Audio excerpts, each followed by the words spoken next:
Have you ever wondered how one man walked away with almost everything while another lost the empire they built together? For years, people believed the story was simple. Jay-Z was the artist. Dame Dash was the boss, the loud one, the fearless one, the man who made it all happen. But behind the scenes, another game was being played. A quieter game, a game of patience, relationships, timing, and strategy. While everyone was watching Dame Dash make noise, Jay-Z was making moves that would eventually change Roc-A-Fella Records forever. Years later, even people close to the story would ask the same question. Did Dame Dash underestimate Jay-Z? Did he mistake silence for weakness? Because history has taught us one lesson over and over. The loudest man in the room is rarely the one in control. Marcus Aurelius wrote, "The best revenge is to be unlike the one who performed the injury."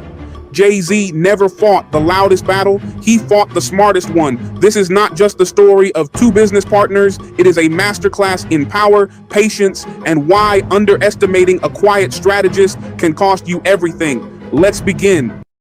Every empire falls twice. The first time is behind closed doors. The second time is in public.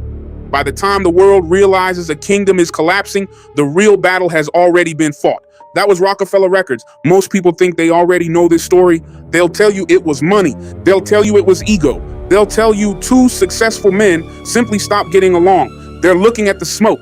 Today, we're going to examine the fire. Empires rarely collapse because of one argument. They collapse because the people at the top stop agreeing on one question. Who controls tomorrow? That was the question that shaped Roc-A-Fella as a label, but we can go deeper than that. This is the question that has shaped kingdoms and big corporations. As you know, history leaves clues, so most companies and governments study these clues to control or protect their future.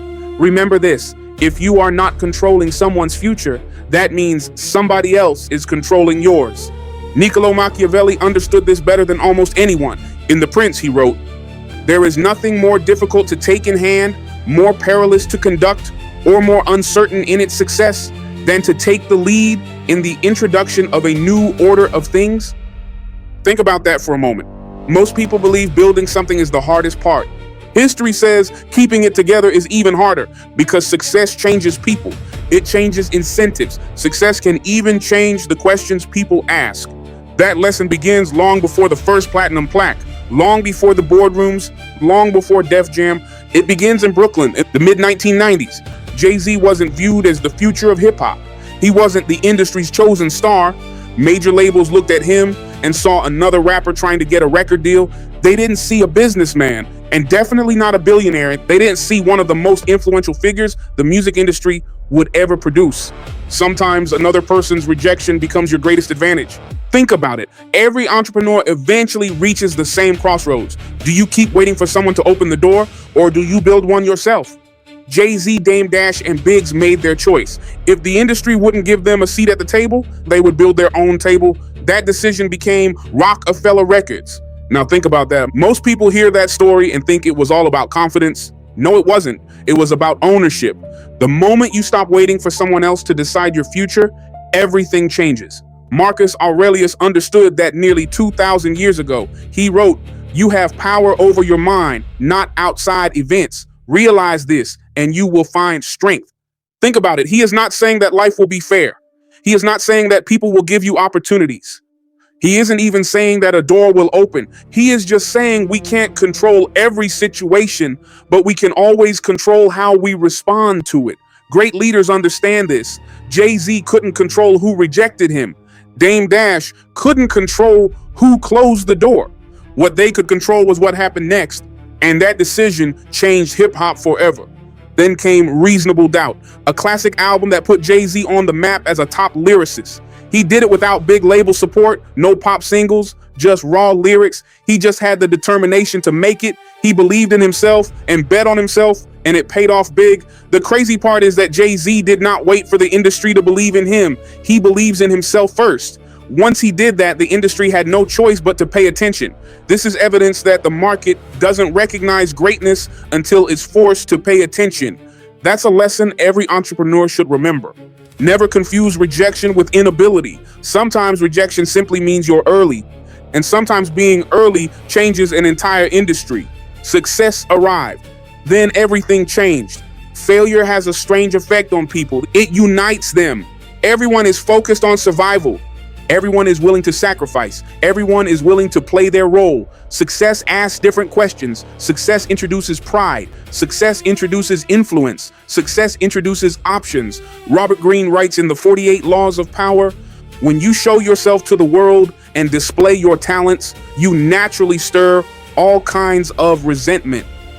Most people read that quote as a warning. As for me, I read it as preparation. Because resentment isn't proof you're doing something wrong, it is proof that you've become impossible to ignore.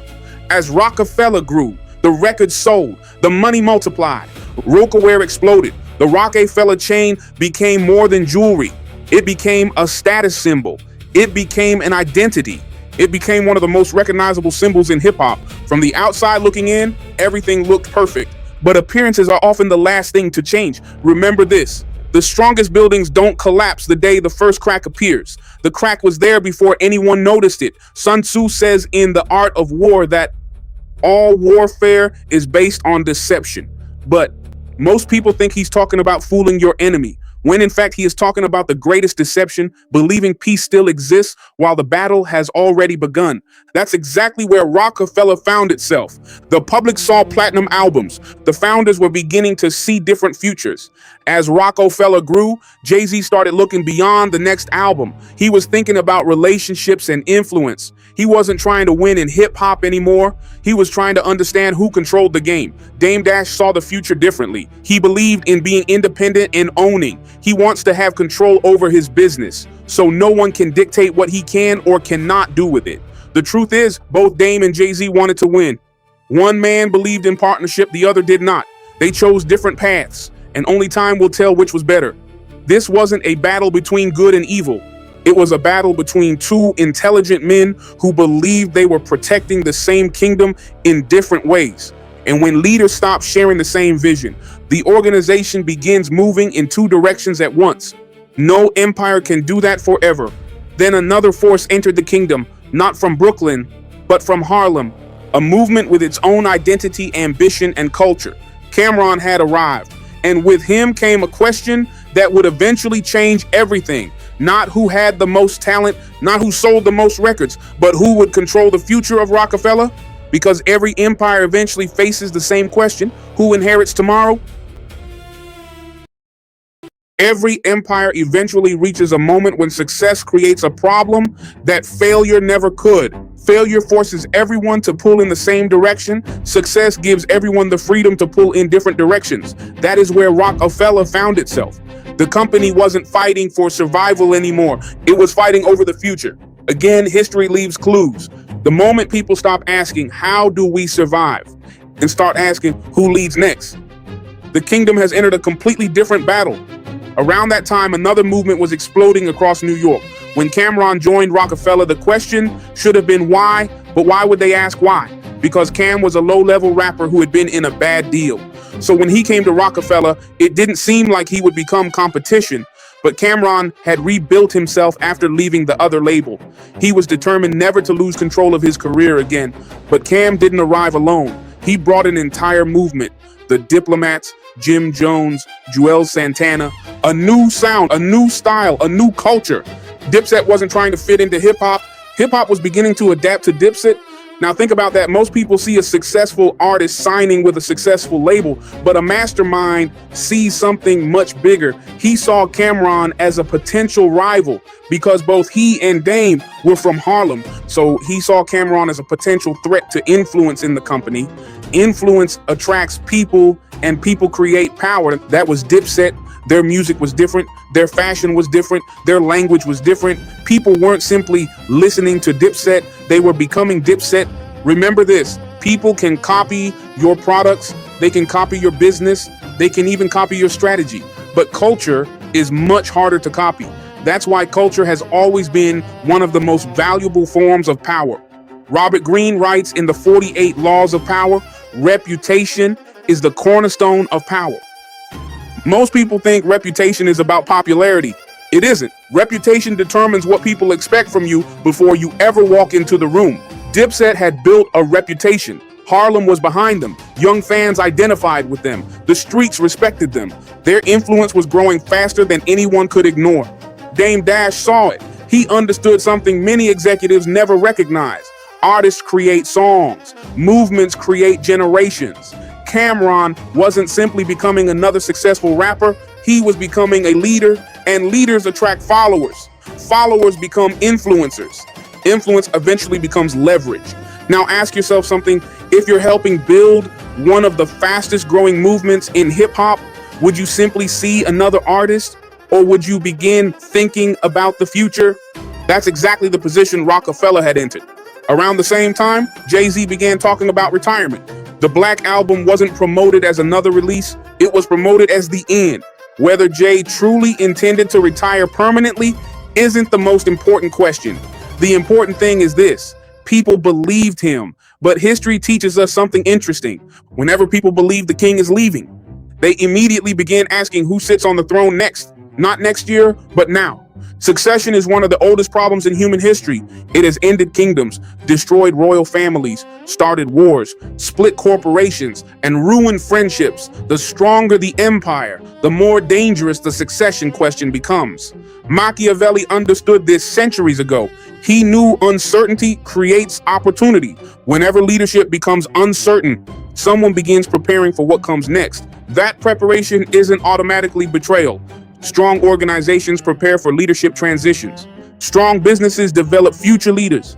Strong families prepare the next generation. The problem isn't succession. The problem is succession without complete alignment. Remember this: one conversation, one misunderstanding, or one assumption can change everything. Meanwhile, Roc-A-Fella continued winning. The albums kept selling. The Roc-A-Wear clothing line kept growing. The interviews continue. The awards continue. From the outside looking in, everything looked perfect because the money was still coming in. The label was growing. Because of the label's success, most people failed to see the turmoil. And when the pressure finally shows up, you find out what people really believe. You find out what matters most to them. You find out where they're trying to take the company. That's when the real story begins. Marcus Aurelius wrote, "The soul becomes dyed with the color of its thoughts." Think carefully about what that means. The thoughts you repeat become your habits.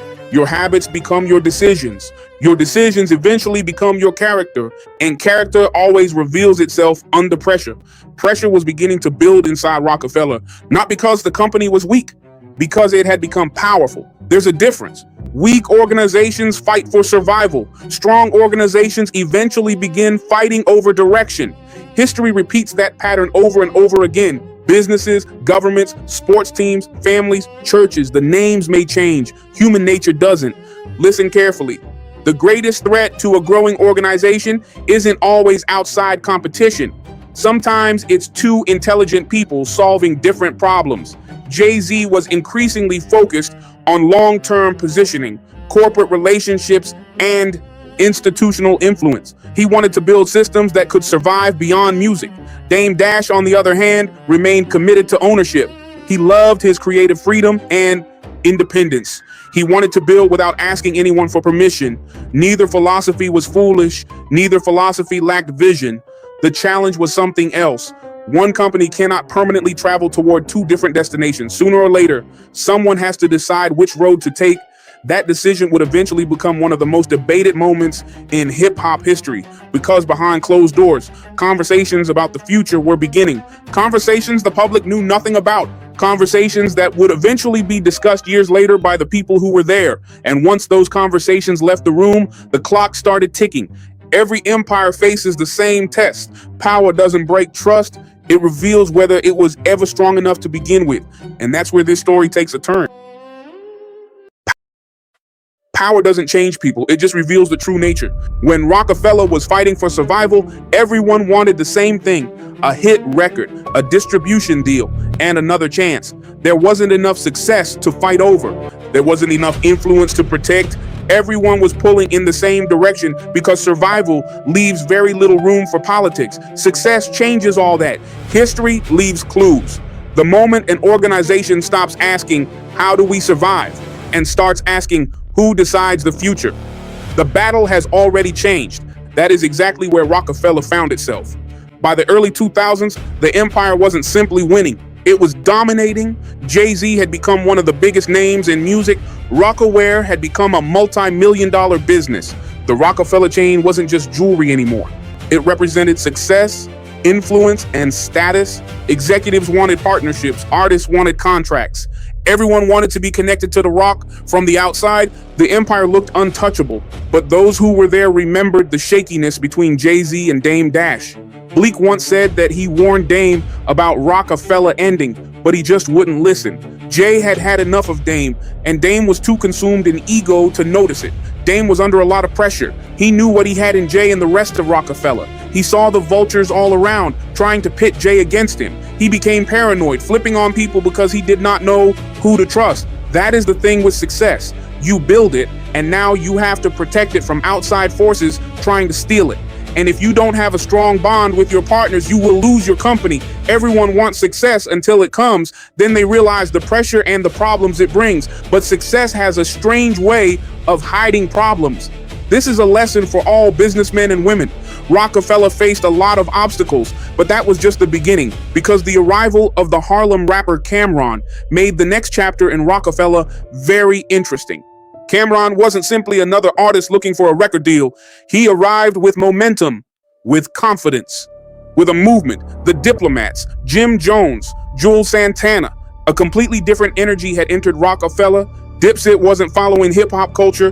They were becoming hip-hop culture. Fashion changed, language changed, attitudes changed. Harlem had become one of the hottest movements in America. Now think about that. Many people saw an exciting new talent join a successful company, but a strategist saw something completely different. He saw another center of influence developing inside the organization, because influence doesn't ask permission, it just grows. And once enough people begin following someone, power follows naturally. Titles don't create leaders, followers do. That's why leadership cannot simply be handed to someone. It has to be earned. In Dame Dash's eyes, Camron had earned it. He had the hit records. He had his own crew. The street respected him. The Diplomats had become a movement. As you know, movements are difficult to control once they gain momentum. Robert Greene writes in The 48 Laws of Power, reputation is the cornerstone of power. Most people believe reputation is about being famous. It isn't. Reputation determines how people respond before you even speak. Cam's reputation was growing every month. So was his influence. And influence eventually forces every leader to ask the same question: what's next? Around that same time, Jay-Z began speaking openly about retirement. The Black Album wasn't marketed as another release. It was presented as the final chapter. Whether Jay intended to retire forever isn't the point. The important fact is this: people believed him. And whenever people believe the king is preparing to leave, the same question immediately appears: who will inherit it tomorrow? History repeats this pattern over and over again. Kings, presidents, CEOs, the names may have changed. Human nature doesn't. Understand this clearly. Succession is one of the most dangerous moments in any organization. Not because succession is bad, because uncertainty invites ambition. When leadership becomes unclear, people naturally begin preparing for different futures. That's not automatically betrayal. Strong leaders prepare successors. Strong businesses prepare future executives. Strong families prepare the next generation. Planning for tomorrow isn't the mistake. Failing to agree on tomorrow is the issue. Machiavelli understood this centuries before Roc-A-Fella existed. He wrote, "There is nothing more difficult to take in hand, more perilous to conduct, or more uncertain in its success than to take the lead in the introduction of a new order of things." Most people think building an empire is the difficult part. History says transferring power is even harder. Building requires vision. Keeping people united requires wisdom. Those are two completely different skills. As Roc-A-Fella continued growing, Dame Dash began thinking about the future. If Jay-Z truly retired, who would carry the company forward? From Dame's perspective, Camron appeared to be the obvious answer. He had momentum, he had influence, he had Harlem behind him, he had one of the hottest movements in music. Ask yourself something. If you were helping build one of the most successful companies in hip-hop, wouldn't you also think about who leads after the founder steps away? That's a reasonable question. Leaders ask difficult questions. The problem isn't asking them. The problem is whether everyone responsible for the future is asking the same question together. Because once different leaders begin imagining different futures, they also begin making different decisions, quietly, privately, one conversation at a time. And according to Camron's own account years later, one of those conversations would eventually change the course of Roc-A-Fella forever. Dame Dash privately discussed the possibility of Camron becoming president of Roc-A-Fella Records. Most people hear the word president and think job title. A mastermind hears something completely different. He hears preparation, he hears positioning. He hears a kingdom quietly preparing for life after its king. Whether that preparation was wise, premature, or misunderstood, history still debates. But one fact that is impossible to ignore is when conversations about the future begin happening behind closed doors. Time starts moving faster than anyone realizes.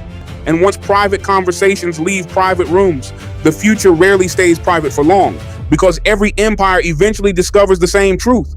Power doesn't create succession problems. Every empire has a moment that changes everything. Not a public moment, not a press conference, not a lawsuit, but a conversation. One conversation quietly leaves the room, and suddenly everyone is living in a different future. That is exactly what happened inside Roc-A-Fella. According to Camron's own account, the conversation about becoming president of Roc-A-Fella didn't stay private. It spread. That shouldn't surprise anyone. Camron has always been known for speaking his mind. He has never built his reputation on keeping industry secrets. Eventually, the conversation reached Memphis Bleek, and Bleek would later admit he was furious and expressed his frustration to Jay-Z. You see, organizations don't collapse because people disagree. They collapse because communication breaks down. The moment people begin learning important information through hallways instead of boardrooms, leadership is already losing control of the narrative. Bleek wasn't just another artist. He had been with Jay-Z since the beginning. Before the Platinum Records, before Def Jam, before Roc-A-Fella became a global brand, before the world knew Jay-Z's name, he wasn't simply signed to Roc-A-Fella, he was family. Loyalty like that isn't built overnight. It's built through years of shared victories, shared failures, shared sacrifices. During an interview, Bleek would reveal to Cam that he was the one who called Jay-Z while Jay was on vacation. Years later, Bleek would acknowledge making that phone call. He would also admit something that still stands out today. After making that call, he believed Roc-A-Fella was finished. Listen carefully. That may be one of the most revealing moments in this entire story. Not because Bleek hated anyone, not because he wanted the company to fail, but because he recognized that the brotherhood had changed. Ask yourself this question. What would you do if you discovered people were discussing the future of your company without you in the room? Would you immediately assume betrayal? Would you demand answers? Or would you quietly begin asking different questions? Because leadership often isn't tested by what people say in public. It's tested by what they whisper in private. Sun Tzu wrote in The Art of War, if words of command are not clear and distinct, if orders are not thoroughly understood, then the general is to blame. Sun Tzu was talking about leadership. He's talking about communication. Understand this clearly. When the strategy begins traveling through rumors, the general has already lost something valuable. Not the company, not the money, but the trust. And trust is one of the few assets that becomes almost impossible to rebuild once people begin questioning it. Here's what everyone misses. The most important part of this story isn't the conversation about the presidency. It's the path the information took afterward. Think about it. Dame spoke to Cam. Cam spoke publicly. Bleek heard it. Bleek called Jay. Each step changed the meaning of the conversation. Each step added another layer of interpretation. By the time the information reached Jay-Z, it wasn't simply a private discussion anymore. It had become a perception.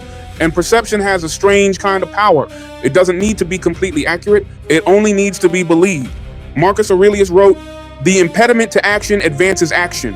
What stands in the way becomes the way."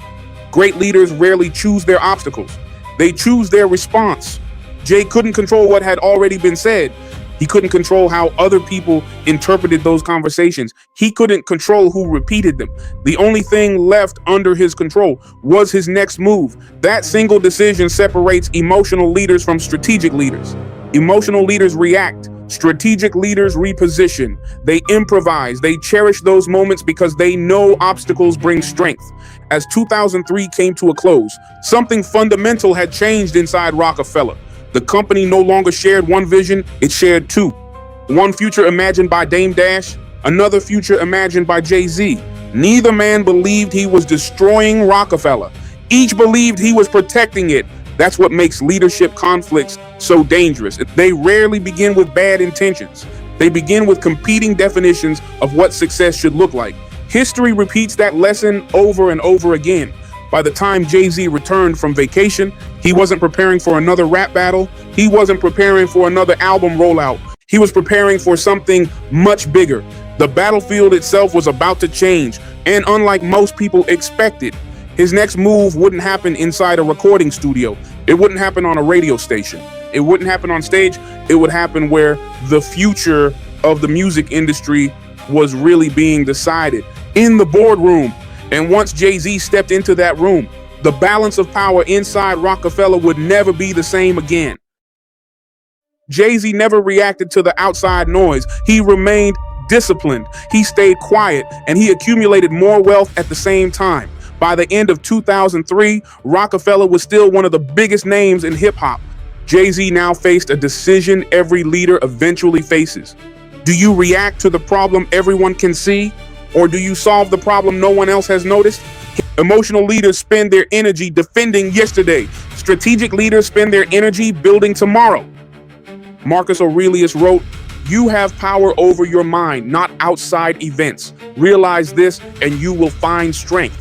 It is all about discipline. You cannot control the rumors or another person's ambition.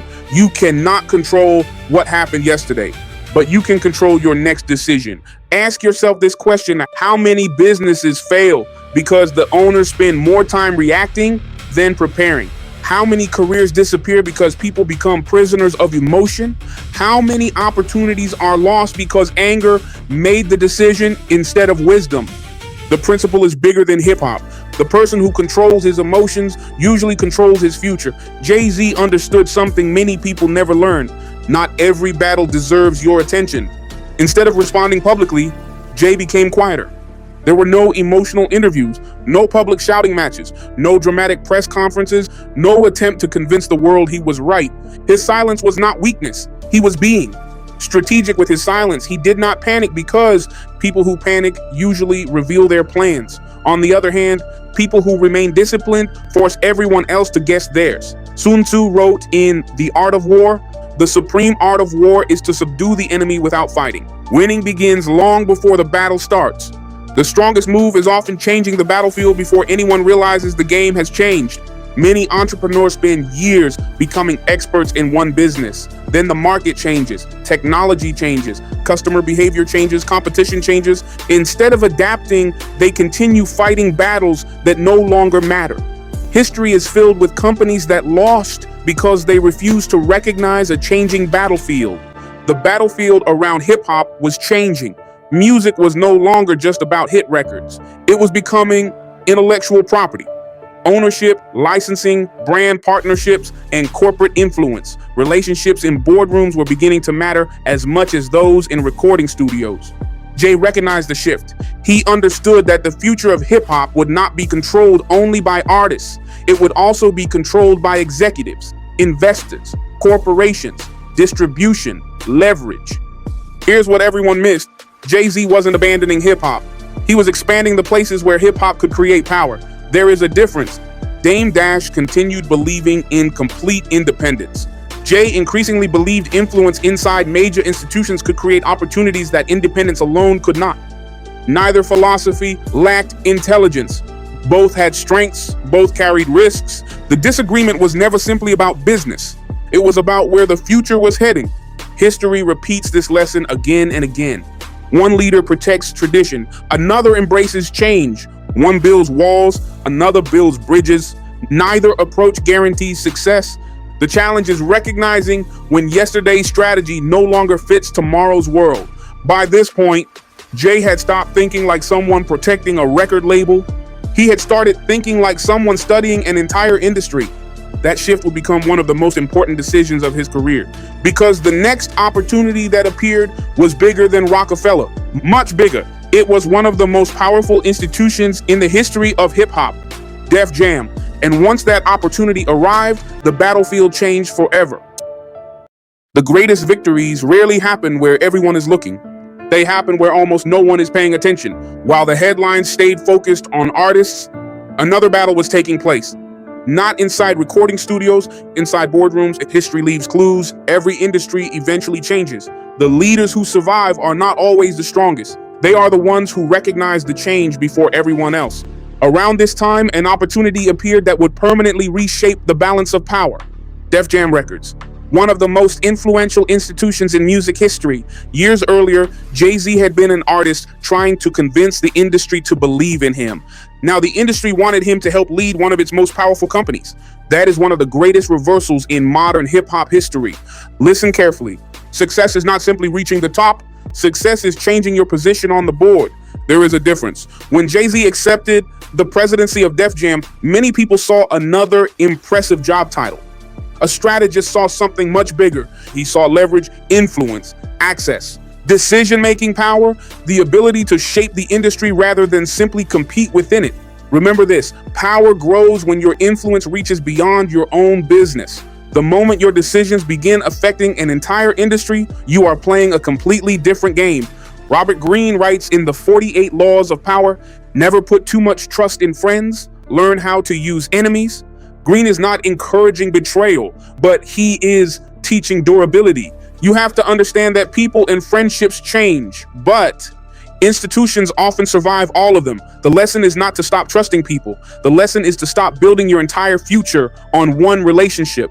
Jay was no longer thinking about individual opportunities. He was thinking about infrastructure, building systems, creating relationships that could survive changing personalities. That is how influence compounds over time. Strong businesses are built on systems. Weak businesses are built on personalities. Personalities attract attention. Systems create longevity. As Jay's influence expanded, everyone inside Roc-A-Fella noticed the atmosphere changing.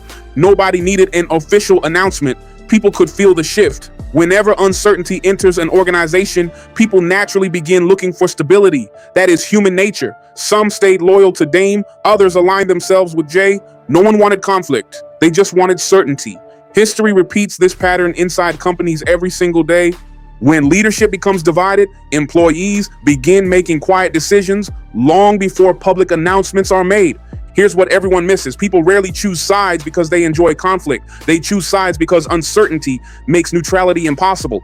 Meanwhile, Dipset continued to become one of the strongest cultural movements in hip-hop. Camron, Jim Jones, Juelz Santana, their influence stretched far beyond music. They shaped fashion, language, attitude, lifestyle. The movement had become larger than almost anyone imagined. Machiavelli wrote, "He who is the cause of another becoming powerful is ruined." That sentence has been debated for centuries. Some people think it teaches selfishness. It doesn't. It teaches awareness. Every time you help someone, you become more powerful. You are making an investment. The question is whether that investment strengthens your organization or creates another center of authority inside it. Think carefully about that. Every mentor eventually faces this challenge. Every business owner, every executive. You spend years helping someone become stronger. Eventually, they become strong enough to make their own decisions. That is not failure. That is the natural progression of leadership. The challenge is making sure your structure grows as quickly as your people do. That is where many organizations struggle. Not because talented people are dangerous, because leadership structures stop evolving. By the end of 2004, Roc-A-Fella no longer operated as a single organization. It had become three different visions sharing one name. Jay-Z was expanding into corporate leadership. Dame Dash remained committed to independence and ownership. Camron and Dipset had become a movement capable of standing on its own. Each vision had logic and strengths and weaknesses, but the problem was never talent, it was alignment. Marcus Aurelius wrote, "The impediment to action advances action. What stands in the way becomes the way." Most people treat obstacles like punishment. Great leaders treat obstacles like information. Obstacles reveal weaknesses. Obstacles expose blind spots. Obstacles force evolution. Roc-A-Fella had reached that moment. Neither Jay nor Dame woke up trying to destroy the company they built. Each believed he was protecting it. That is what makes this story timeless. Leadership conflicts rarely begin with bad intentions. They begin when intelligent people stop defining success the same way. Remember this, shared success can build an empire, but vision is what keeps it together. By now, the headlines still had not caught up. The public still saw platinum albums, magazine covers, award shows, and the success. Behind closed doors, the final stage had already begun. The next battle would not be fought with lyrics. It would not be fought with interviews. It would not be fought on a concert stage. It would be fought with contracts, ownership, corporate leverage. And when those forces finally collided, one of the greatest partnerships in hip-hop history would never be the same again. Every power struggle has a moment when the outcome is decided, not when the public notices or when the headlines are written, but long before that. The final move is usually quiet. A signature, a meeting, a handshake, and a decision was made behind closed doors. By the time everyone else understands what happened, the game is already over. That was Roc-A-Fella. The empire did not collapse overnight. It was repositioned. Most empires do not die because they lose one battle. They disappear because someone changes the battlefield while everyone else is still fighting the old war. By the end of 2004, Jay-Z was no longer operating only as an artist. He was the president of Def Jam Records. Think carefully about this. Years earlier, Jay had been trying to convince major labels to believe in him. Now, one of the most powerful companies in music had placed him in one of its highest leadership positions. That was more than success. That was influence and leverage. It was access to decisions that shaped the entire industry. Listen carefully. There is a difference between participating in a system and helping run the system. The first gives you an opportunity. The second gives you influence. Around the same time, the legal structure surrounding Roc-A-Fella began changing. Universal Music Group already controlled Roc-A-Fella's distribution.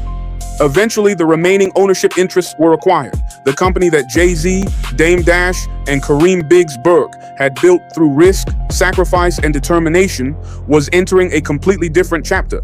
The ownership structure and the balance of power were changing. The future was changing. Most people hear the word acquisition and think paperwork, lawyers, contracts, business meetings. As a strategist, Jay-Z was hearing something else. He asked one question: who has leverage? Because every negotiation eventually comes down to leverage, not emotion, leverage. The person with the greatest leverage usually shapes the outcome. Remember this, leverage is built years before the negotiation begins. It is created through relationships, preparation, positioning, reputation. By the time everyone sits down at the table, the winner is often already decided. Machiavelli wrote in The Prince, "The one who adapts his policy to the times prospers." That may be one of the greatest leadership lessons ever written. Your principles should always be steady. You have to continue to evolve. You must learn to adapt in changing times because that is the only way you will survive. The music business was changing. Distribution, ownership, and technology were changing. Corporate partnerships were becoming more valuable than ever before. Jay recognized those changes and he improvised, but Dame did not. He was still talking about independence. You see, many businesses fail because they fail to change with the times. You have to understand that customers change, technology changes, the competition changes, but a failing business will keep making the same moves they made 5 years ago. Sun Tzu understood that long before any of us were here. He wrote, "Victorious warriors win first and then go to war." He is saying that winning doesn't start on the battlefield. It starts before anyone realizes that there's a battle coming. In other words, you have to think and stay ahead as a leader. You can't become too comfortable. You have to stay ready, building relationships before you need them, learning new skills and staying sharp, positioning yourself before the opportunity shows up. By the time everyone else realizes the game has changed, they're already playing by the new rules. That is exactly what separates reactive leaders from strategic leaders. As the corporate landscape shifted, the partnership that built Roc-A-Fella continued moving further apart. Business disagreements became public. Interviews became sharper. Positions became harder. Compromise became more difficult. Trust is easy to lose. It's much harder to earn back. Most relationships don't fall apart because of one big fight. They fall apart because the small problems never get solved. That is exactly what happened here. Neither Jay-Z nor Dame Dash lacked intelligence. Neither lacked ambition. Neither lacked vision. What they lacked was a shared roadmap for navigating success after the empire outgrew the structure that created it. To build an empire requires vision, Protecting an empire requires governance. Those are two different skills. Many entrepreneurs master the first, very few master the second. By this point, the outcome was becoming unavoidable. The battle was no longer about albums. It was no longer about artists. It was no longer about Harlem or Brooklyn. The battle had become something much bigger. Who would shape the future of the business they built together? That question would finally receive its answer. And once it did, one of the greatest partnerships in hip-hop history would never return to what it once was. Every empire leaves behind two things, a legacy and a lesson. Most people remember the legacy. Very few study the lesson. That is why history keeps repeating itself. Roc-A-Fella changed hip-hop forever. That is not a debate. 3 men built something the industry said could not be built. Without powerful investors, no major label supported. They did not wait for permission. They made a decision and they executed their plan, and it worked. They proved that ownership could compete with institutions. That success inspired an entire generation of artists and entrepreneurs. Nothing can erase that. Nothing should. But the greatest value of Roc-A-Fella is not what it built. It is what it teaches. History leaves clues. Every successful organization eventually reaches a point where talent is no longer enough. Vision is no longer enough. Hard work is no longer enough. Structure becomes everything. After the split, Jay-Z continued building, not louder, bigger. He expanded into management, sports, entertainment, technology, investments, and business partnerships. Eventually, Roc Nation became far more than a record company. It became an ecosystem. Listen carefully. Most people build careers. Very few build systems. A career depends on your ability to work. A system continues working after you leave the room. That is one of the highest forms of leverage. Marcus Aurelius wrote, "Waste no more time arguing about what a good man should be one." Notice what he did not say. He did not say, explain yourself. He did not say, convince your critics. He did not say, to win every argument. He said, be. Actions speak louder than explanations. Whether people agree with every decision Jay-Z made is a separate conversation. One fact is difficult to ignore. He never stopped building. He never stopped adapting. He never stopped preparing for the next chapter. Consistency became one of his greatest competitive advantages. Remember this, your future is shaped by the small decisions you make every day. Meanwhile, Dame Dash continued walking a different path. Independent films, independent businesses, creative ownership. He never abandoned the philosophy that helped build Roc-A-Fella. He continued believing creators should own what they create. That belief remained consistent throughout his career. Ask yourself something, was Dame wrong about ownership? I don't think that is the right question, because ownership matters. Creative control also matters. Building something you truly own matters. Those ideas continue influencing entrepreneurs today. The better question is this: how do you balance independence with adaptation? Because principles and strategies are not the same thing. Your principles define who you are. Your strategies determine how you move through changing environments. Strong leaders protect both. You can remain loyal to your values while changing your methods. Many people confuse adaptation with compromise. They are not the same thing. A tree survives a storm because it bends, not because it refuses to move. Robert Greene writes in the 48 Laws of Power, "Do not go past the mark you aim for. In victory, learn when to stop." Most people read that as advice about ambition. It is really advice about discipline. Success creates confidence. Too much confidence creates blind spots. Blind spots create expensive mistakes. The higher you climb, the more disciplined you must become. History repeats that lesson in every generation. Politics, sports, business, entertainment. Success often plants the seeds of its own future problems. Because people become convinced yesterday's formula will work forever. It rarely does. Remember this, power is never the final test. Character is. Power simply gives character more opportunities to reveal itself. Marcus Aurelius wrote, "The soul becomes dyed with the color of its thoughts." Think about what he meant. The thoughts you feed every day shape the person you become. Over time, those thoughts influence your habits. Your habits shape your decisions. Your decisions shape your character, and your character becomes your legacy.